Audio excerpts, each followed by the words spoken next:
This is really an historic collaboration. It's the first time that HHS has actively collaborated with the USDA to change the quality of nutrition to America's school children. And I want to thank Governor Youngkin, who's not here today, for his leadership in the MAHA agenda. And I was in Louisa County about 2 weeks ago and went to a school, and they've pioneered the bans of cell phones in school, which is also enforced in this school.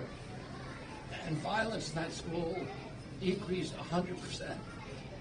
And we've seen the same thing across the country when the food has changed.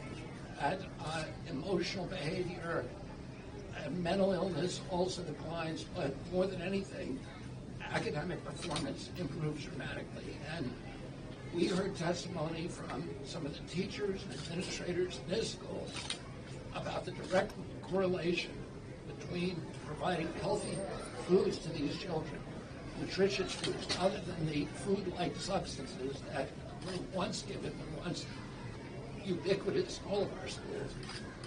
Give them real food, whole food, farm-fresh food, and it has dramatic impacts on academic performance and on socialization among the students. As Secretary Robert said, we have a chronic disease crisis now in our country. When my uncle was president, 3% of American kids had chronic disease. Today it's 60%. When my uncle was president, I was a 10-year-old boy. We spent zero on chronic disease in this country. Today we spend $1.3 trillion a year, and our kids, the sickest kids in the world, 38% of our children are diabetic or pre-diabetic. That was unknown when I was a kid. 74% of our kids cannot qualify for military service, so this is a national security issue as well.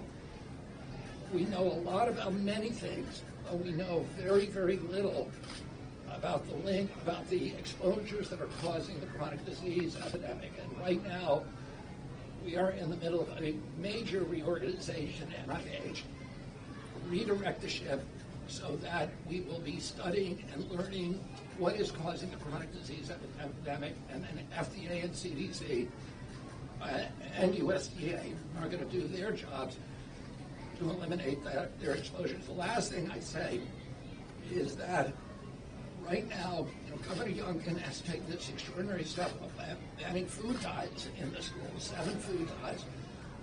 But we are encouraging governors from all over the country to apply for SNAP waivers that will allow the SNAP program, the food stamp program, to exclude soda drinks and some other substances that we know are dangerous to our children. We believe in choice. Every American who wants to eat a donut ought to be able to eat it or drink a Coke. But the federal taxpayer should not be paying to poison our children. And we're going to end that, and we're going to end it very quickly.